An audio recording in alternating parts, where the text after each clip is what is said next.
This is TalkSport. Planted rice in the paddy fields of Thailand. He's seen the sunrise from the summit of Mount Kilimanjaro. He's meditated within the ancient walls of Machu Picchu. He's got a Renault Turbo Sport and a TVR. He's got a huge bank balance. He could go out with any woman in the country. Arnold Schwarzenegger is a close personal friend of his family. He's been invited to the Prime Minister's house for drinks. He's the closest thing on earth to the angel Gabriel. He's Tommy Boyd.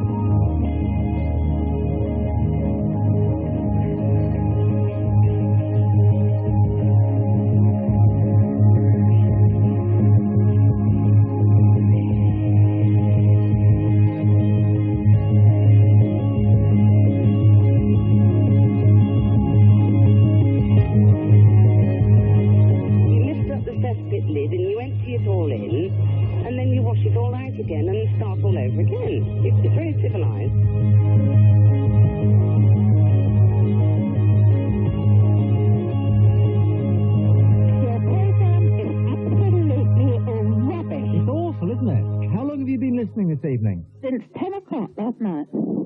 9 hours?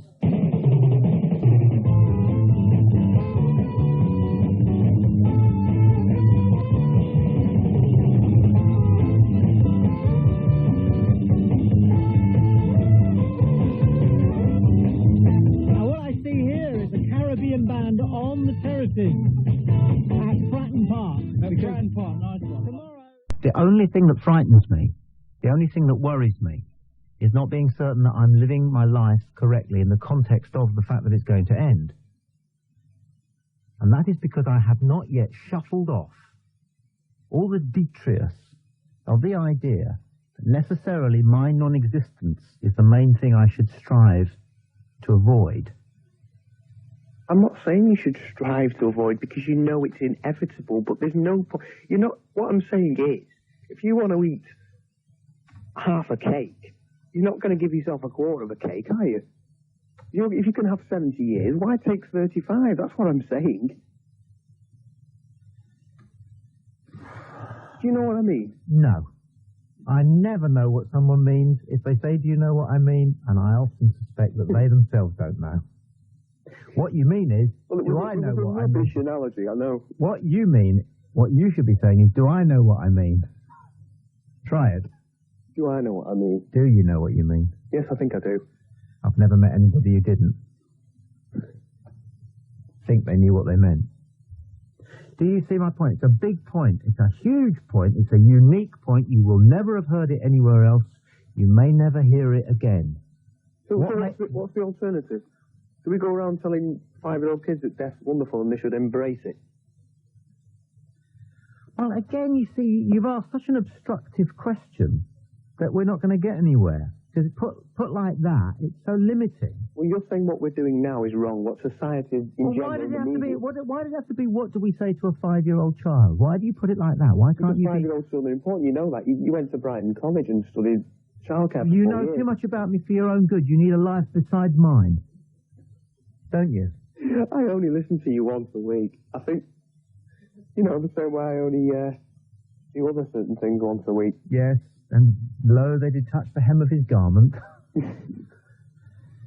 So 5-year-old children are important. Bad piece of conversation. Doesn't work, that. Be more sympathetic and engaging with the person you're talking to. Or be better at being confrontational. So 5-year-old children aren't important. You know that was trash, that remark. Yes, don't you? But you're the one that obstructed my remark when I was trying to move forward and say, what is the alternative to the current situation in society and the media? That was your question, yes, but you screwed it up totally by saying the 5-year-old child bit, because I focused on that, because I saw a 5-year-old child. I know what you... What is the alternative? The alternative is for us to be free from the constraints, to recognize other people's ideas for what they are, other people's ideas, and whether they're in the Bible, or the famous five, and whether they're on television or the radio, whatever, they're other people's sets of ideas. And what we should do is take ourselves off, by ourselves, and think about it so that what we're doing is what we want to do and what we're thinking is what we want to think. And it's an extremely difficult thing to do. And if you want to test out whether it's worthwhile doing it, it really is a good idea to say to yourself, is necessarily living as long as I possibly can the main thing that I should be focusing on? No, it's enjoying your life. Well, that was very sudden of you, and that's because you're young. You don't know how old I am. Well, you have young ideas, even if you're 70. I don't think there's any such thing as young and old ideas. No. Morning, you're on the air. Who's this? Hi, morning, Tommy. It's Steve. Hello, Steve. I've just got a few words which I wrote for you, actually, which might make us all think. It's the story of a number and a man. It's the story of how that number came to symbolise this man's very purpose and existence in the race of life. The story of how in the last few days of the 20th century, this number became the most widely used number in the history of mankind, as was its destiny.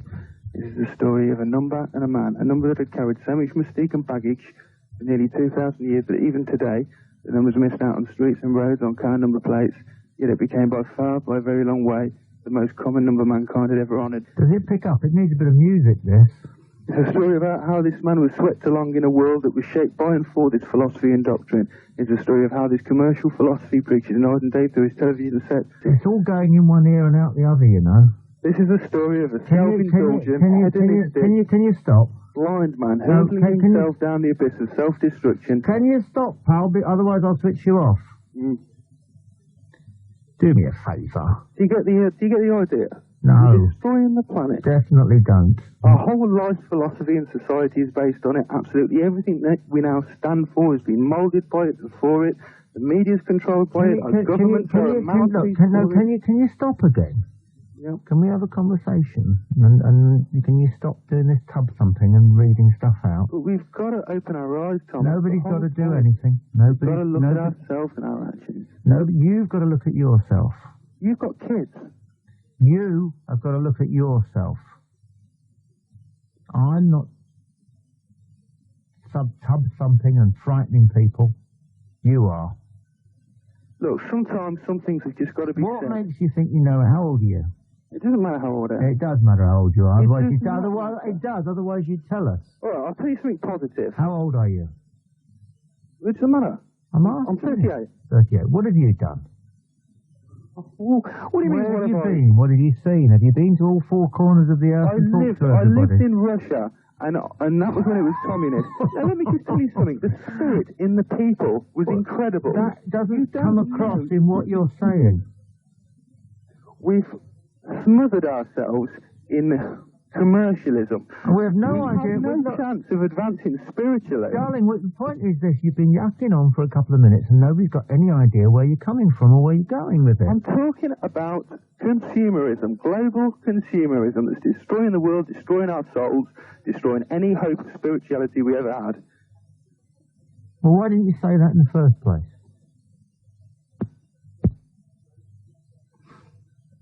I can't comment about it. Well, you can't. You can't. You can't. Of course you can. Of course you can. Okay. Of course you can. You say so, sir. No, what? You can't comment on some. You got to have opinions. Yeah, which I have done. Yeah. Yeah. I don't go along with the idea that you're not entitled to an opinion unless you fully experienced something. Otherwise, for example, I wouldn't. Okay, you're entitled to an opinion about a Manchester United. I wouldn't have any views on the rights or wrongs of robbing a bank, would I? Well, I've never done it. It's your personal opinion. No, it isn't. I'm just following. What are you doing your own time's up to? Following your argument through to the end. Okay, trust me to phone at this time. Trust me. Yeah, I think your show's really poor because it's the quality is really poor because I'm always expecting somebody better than you to come on. I've just a second switched on and I'm through, so it must be quite poor because I'm through right away for a start. Yeah. Well, it was a fantastic call. I really enjoyed listening to you. We'll play that one back and see whether we can make any sense of what you were saying whatsoever. Or shall we move on? Yes. On our... Okay, mate. Bye-bye. If there is a heaven, thank God there is a heaven. But what will heaven be like? Somebody said to me, and it really stuck in my mind, I wouldn't want to go to heaven, all those Christians. Yeah, I've heard that before. I mean, and it's a thought, isn't it? Mm. And down in hell, you've got all those lap dancers and the bookies. You know. I don't know. I don't know. Life after death. 08700 40 50 60. Let's go to line 3. Good morning, you're on Talk Sport. Hi, Tommy. It's Charlie. You just had on before the news. Just didn't have time to make my point. I got cut off as usual. No, you didn't get cut off as usual. Keep up. There was the news. Well, right, okay. Something's been extended. What do you do about that? Well, the news sits there like a toad on a manure heap. Fair enough, Tommy. In every hour. Right, There's nothing you can do about it. Do you want to know about the family stabbed to death in Bracknell, do you? Well, you damn well will, though. It's a bit far away, Tommy. It's 300 miles away. I'm not Oh, even right. Oh, I see. So if it happened in Ayrshire, then you'd be concerned. No, I wouldn't. That's about 150 miles away. Oh, what is the actual limit, then, upon which a murder is of interest to you? Well, they're 2 a penny these 15 days. or 20 miles? No, they're not. They're 2 a penny these days. Excuse me, they're not. That's a morbid view. Now, you need a bit of lightening up or a kick up the bottom, don't you? Well, perhaps a kick up the bottom, but the point is, Tommy, I'm going to go to bed now, and I usually fall asleep to someone a bit more interesting than yourself. Your show's really poor. Wait a second. I'm interesting. You might not like it. But we've already established that you don't know what's going on, really, do you? We've already established that I know your mind better than you do.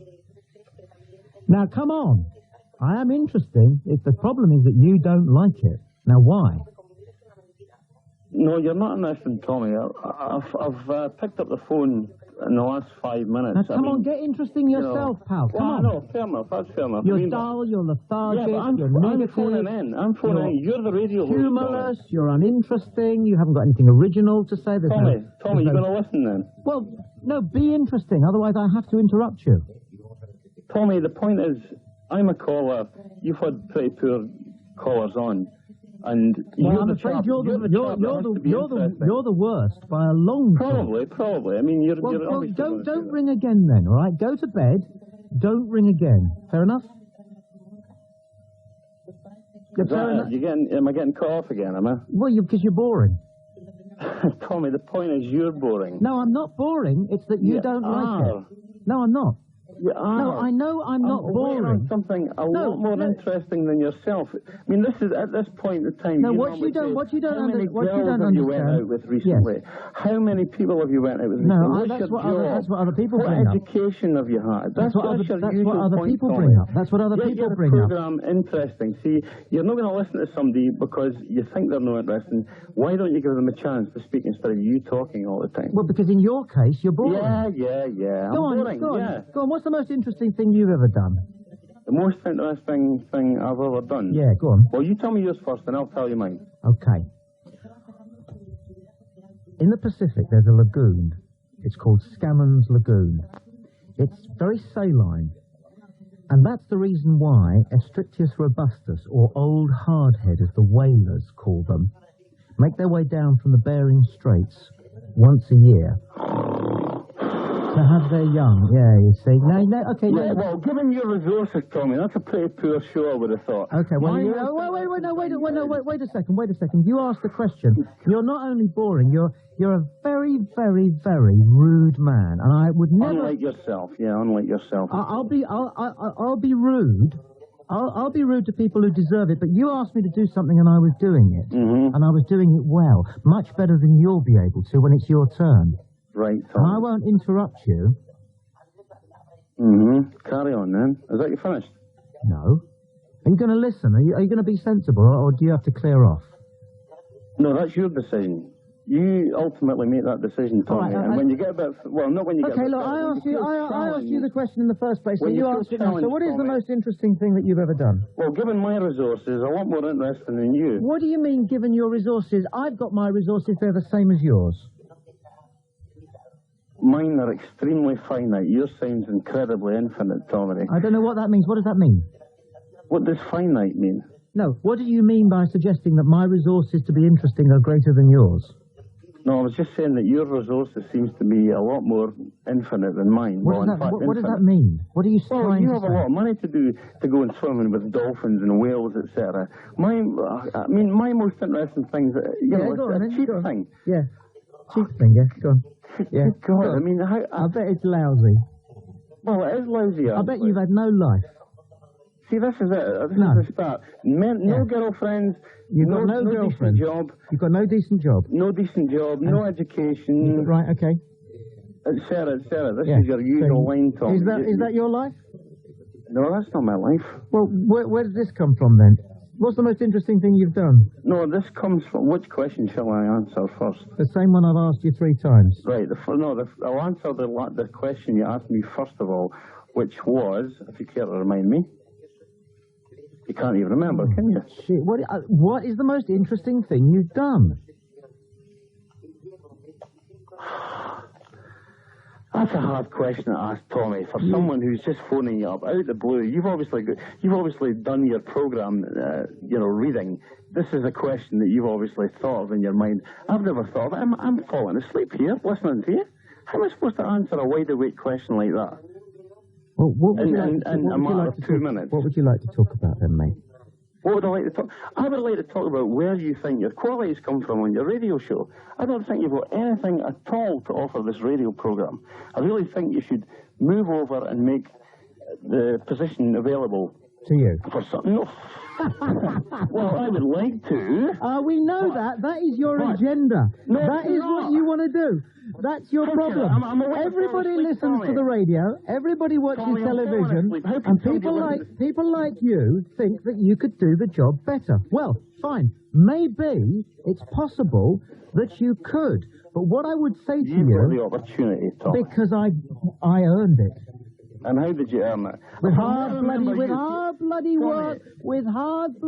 When everybody else was down the pub. When my mates were down the pub, you asked me a question how I got it. I'll tell you how I got it.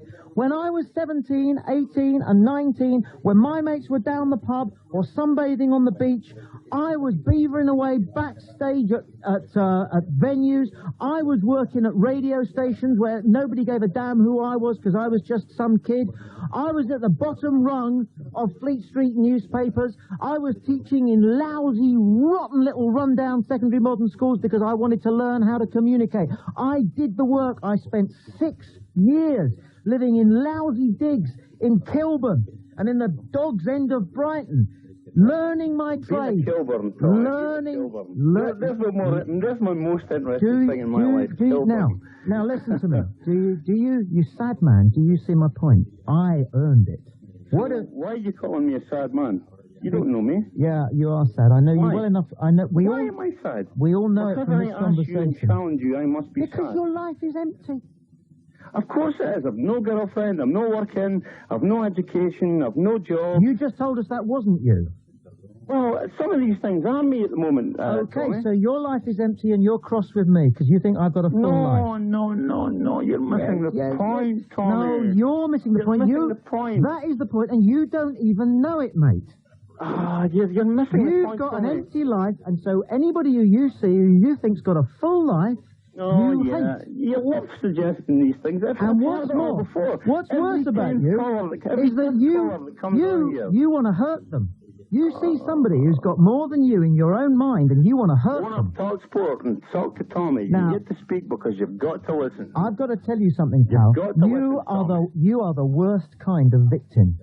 Tommy. You are the victim. Tommy, are you prepared to listen? You are the victim that wants everybody else to be a victim. Tommy, the question still remains. Where I am up here at the top of this mountain in the rare, clean air. Where are you and what do you offer this radio program? I've asked you a million times. No, you haven't. You've tried to ask it. But you've tried to ask it by being shouted down by Tommy. By being rude. You've tried to ask it by being unkind. Then, if you'd like to ask the question... Of course, calling me sad and all the rest of it, and you don't know me, isn't very rude at all, is it, really? Oh, you're sad. Oh, that's not rude, then. That's not rude, Tommy. No, you told us you were sad. No girlfriend, I'm tired, no job, empty life. And you're not sad? Of course. as a matter of interest, if you were to pay me, I could show you how not to be sad, even without a girlfriend, a job, a prospect, or anything going on for you. But you don't have to be sad, even though those are your circumstances. So, Tommy, you're not going to answer my question. It doesn't sound like you're going to have the last word. You're going to say, that guy was sad. Next, please. But unfortunately, every 10th caller that comes on is telling you the same story and asking you the same question. What have you got to offer this radio program? I'm not going to tell you. It's uninteresting, it's very dull, very boring, and you're going to say, I've got the last word. I have got the last word. I'm going to turn you off. I'm not going to tell you, because I'm not going to come between the creature and the creator. So what does that mean? Exactly. That's fine. I dispute your analysis of yourself. Yeah. Which tells us that you like it when people tell you things that you're crap at. I dispute that. And I dispute their right to do it. I think that you have developed a mechanism. As long as it's not rude. If someone says, like, takes you to one side, no, I think you're doing it wrong. And... Yeah, but no, I think, like a lot of people, you've developed a mechanism to enable you to deal with this constant tirade of negative remarks which we have to endure in Britain from our peers. Mm-hmm. Let's go to line 2 and say, good morning, you're on Talk Sport. Hello? Hello there, good morning. Yes, I would just like to make a comment, if I may, sir. Certainly. I've been on your program before, and I don't make a noise or argue with anyone. Just a comment. Okay, crack on, pal. Oh, sorry. I'm not on the wireless now, am I? Yes, you are, yes. Am I? Yes. Oh, I'm sorry. No, I just wanted to say two things. The first one is that if you can compare the amount of people, famous people, you know, film stars, professional boxers, famous people, then they have all been killed in aeroplane accidents. There are so many, it's unbelievable. And many of them are pop stars, etc. You're right, you know, that's extraordinary. It's not extraordinary, sir. It's managed.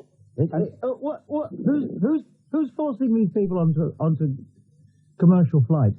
No, I didn't say commercial flights, mister. I said private flights. You didn't actually, but well, it was in your mind. I'm sorry.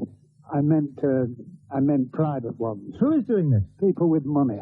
Why are they doing this? Well, for instance, if you look at all the people from right away from Rocky Marciano to some more famous... The Big Bopper? Some in Holland and more famous people. All too many, sadly, football teams. Yes, and these things, they just go away. Next time we know, they've gone. Frank Sinatra?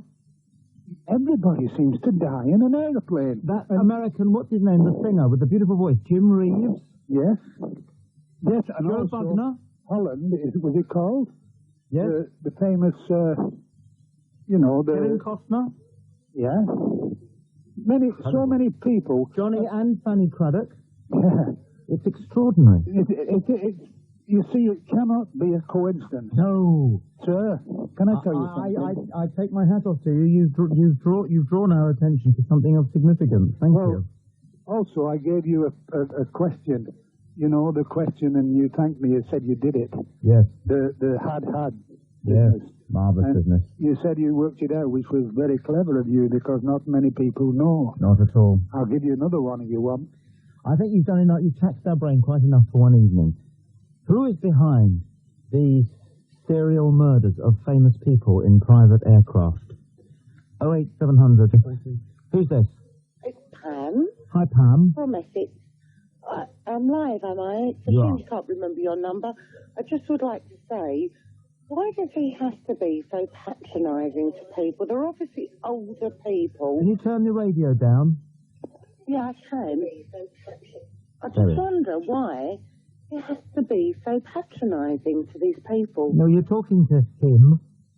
Am I? Yeah. Well, why do you have to be so patronising? It's so nasty. nasty. It isn't. I'm not. I just lubricate the conversation by No, centering. you're not. You're patronising. No, look. Can you excuse me? I know what I am. You don't know me. I do.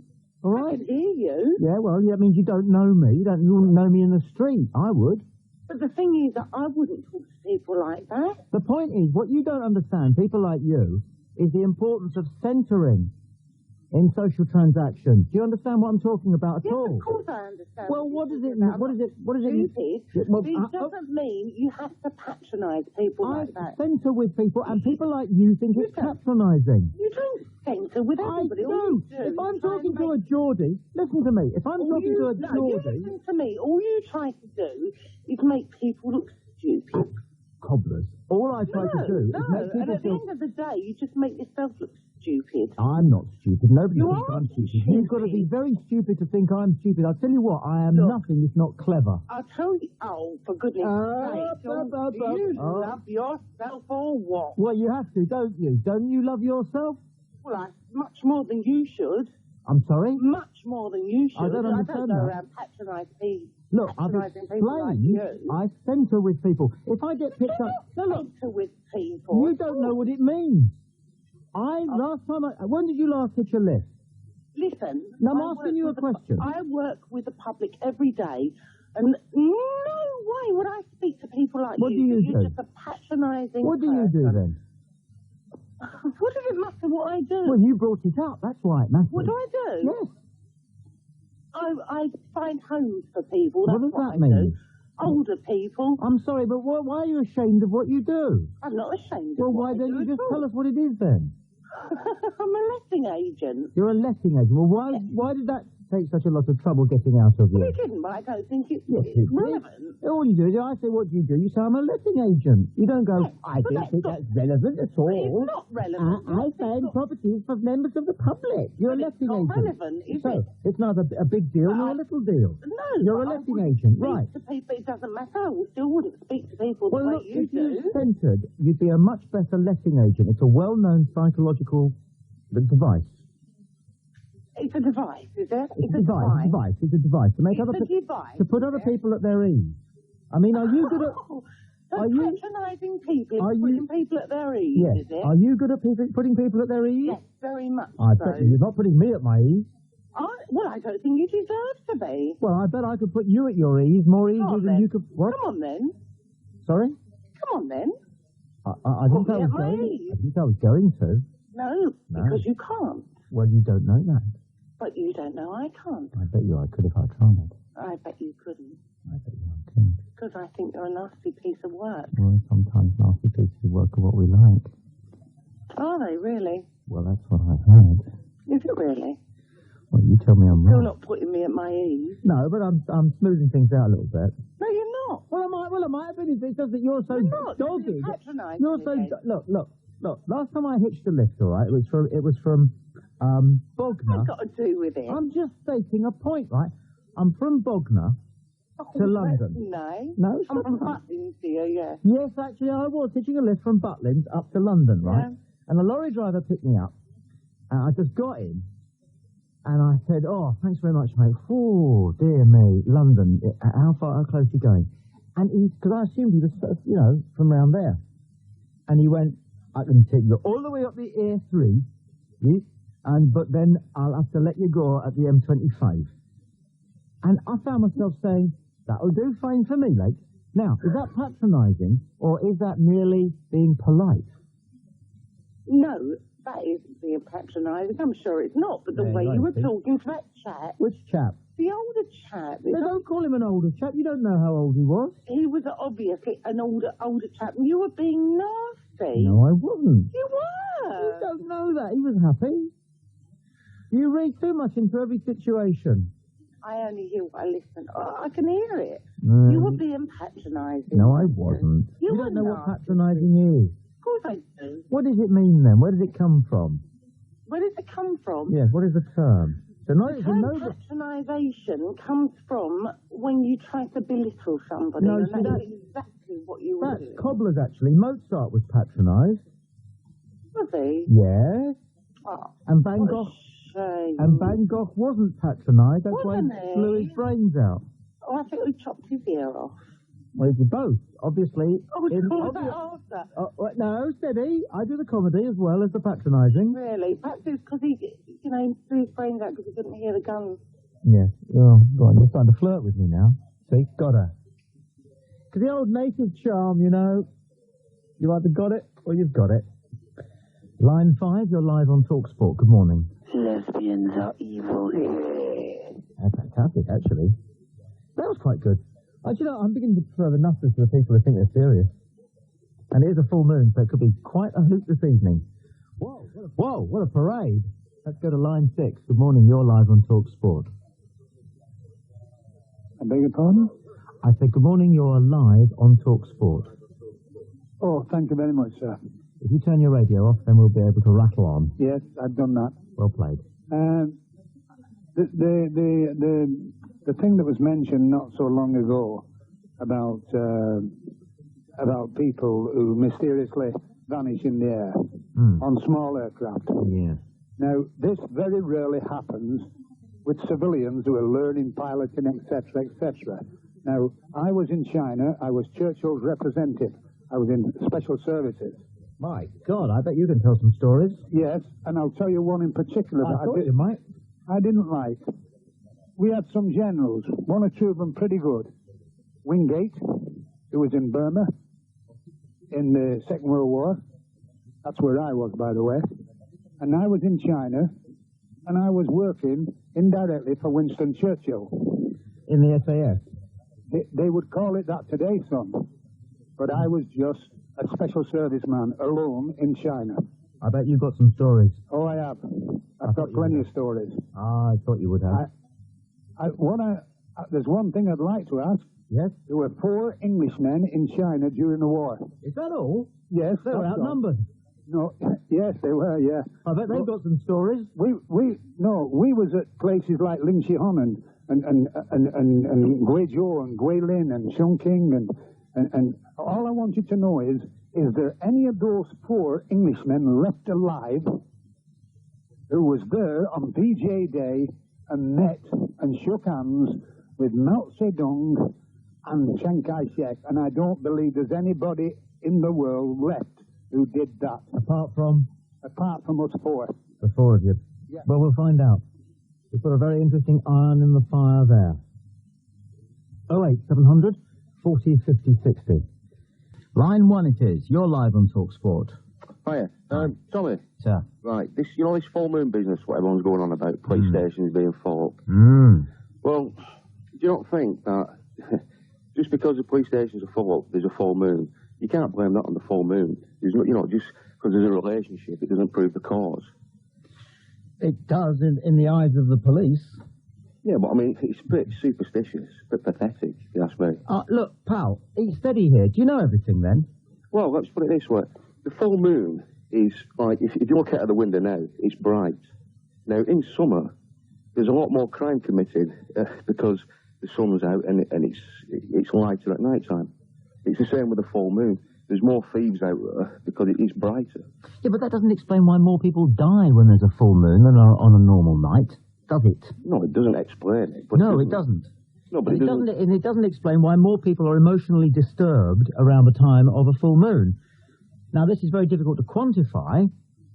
I've never seen any statistics apart from word of mouth. That's what you said at the beginning of the programme. This is one of those concrete, absolutely certain, nailed-on facts which anybody who's got any sensitivity, awareness, powers of analysis or natural perception is fully and utterly convinced of, and yet science is baffled.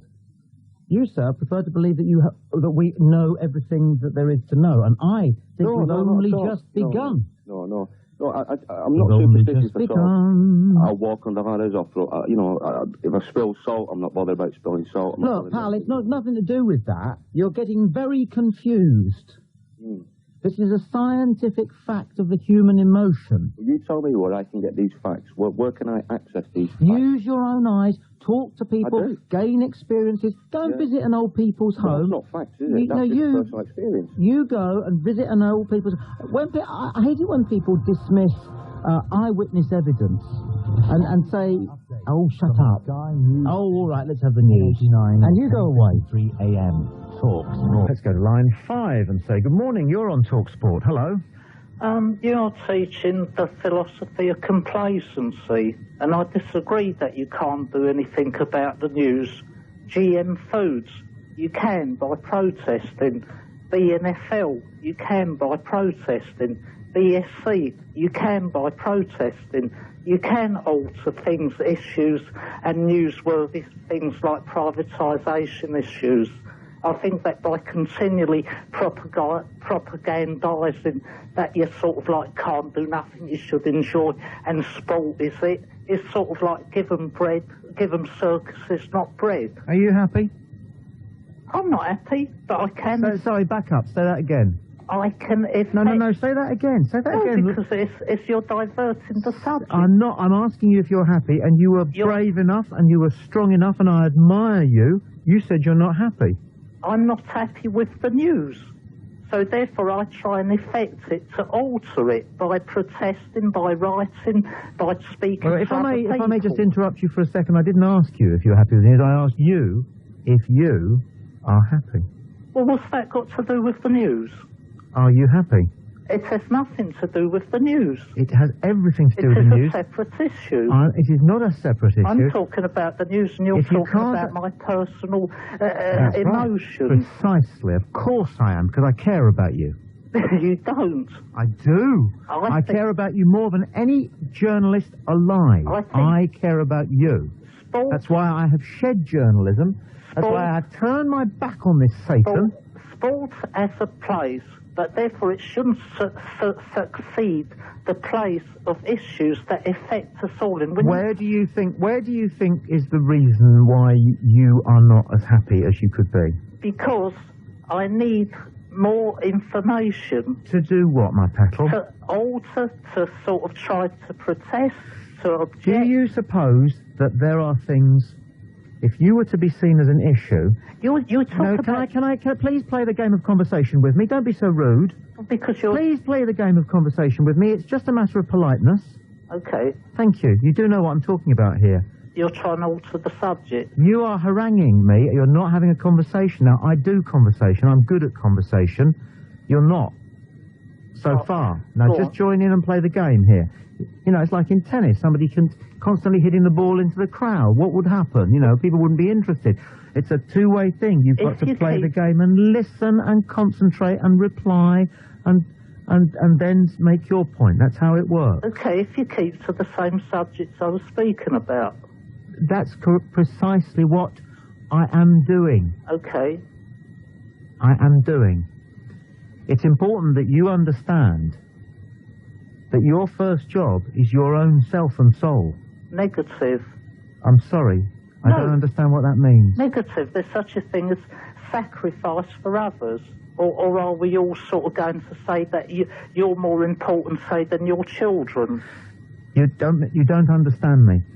Well, you're suggesting that the most important thing in life is myself. No, not in every case. Can I say that I do find it obstructive in a conversation when somebody tells you what they think they've heard? Well, you're telling me what to think. No, I'm asking you to have a conversation with me and not be so aggressive.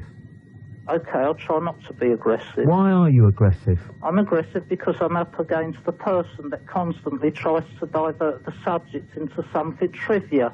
And I'm not going into trivia what was discussed a couple of weeks ago. What I mean by trivia is something that's so minor that it has no effect on the subjects whatsoever. I'm talking about the very seat of you, your you-ness, your who you are-ness.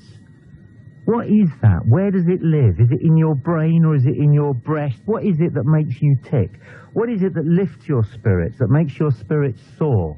For me, it can be the sight of a cheetah running in slow motion, or a child's laughter, literally, or an athlete breasting the tape and realizing that it was worth it. All those things will make me cry, and I'm in touch with myself and whatever it is about me that cares that much about each person you bump into along the way.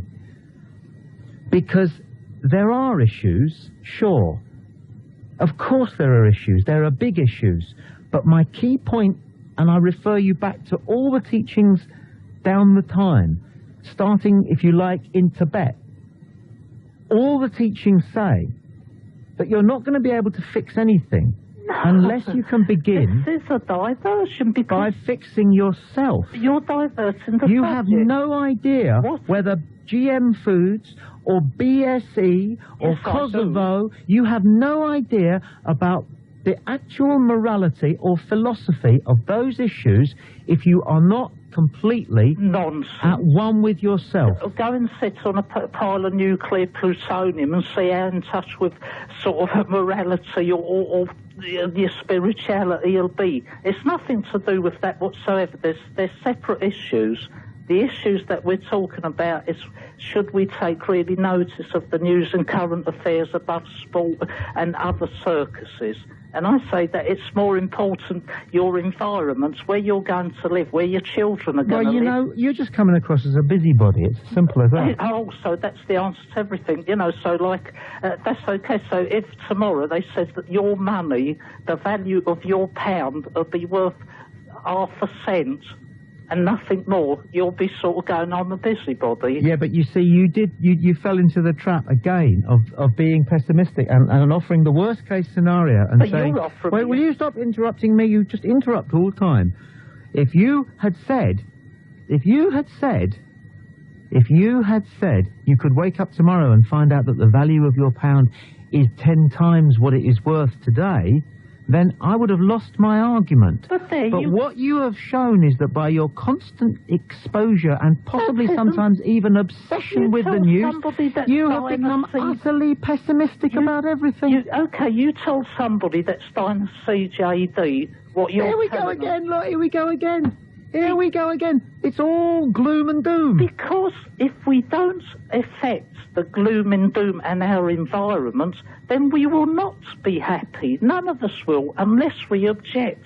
What do you say? 08700 40 50 60 is the telephone number. I'm Tommy Boyd. Culprits, which is in a grossly unfair way, and your views are overbalanced. You're now going too far in your condemnation. You're now looking to tar people with the same brush as those who might or might not have been responsible for these grotesqueries, right? People whose absolute ignorance of what goes on in Batley is frankly laudable.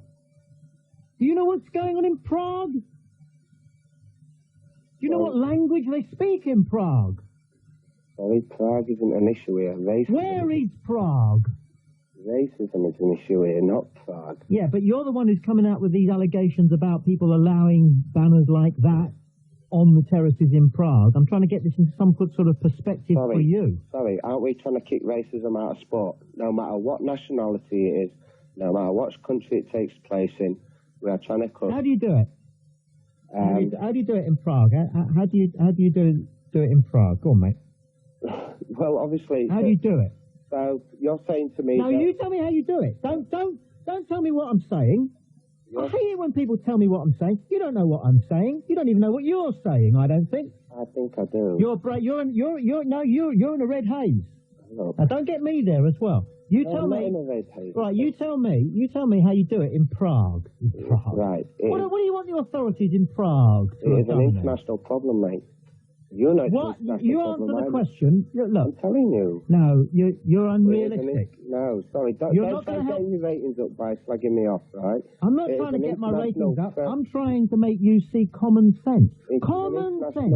Problem. Just because you have got the moral high ground, all right, it doesn't entitle you to talk absolute cobblers. I'm not talking cobblers, mate. You are when you say that the authorities It's an international problem. You know it's an international problem. I know it's an international problem. Will you stop interrupting me? Sorry. Oh, yeah, I forgot it's your radio, so come. No, it's a conversation.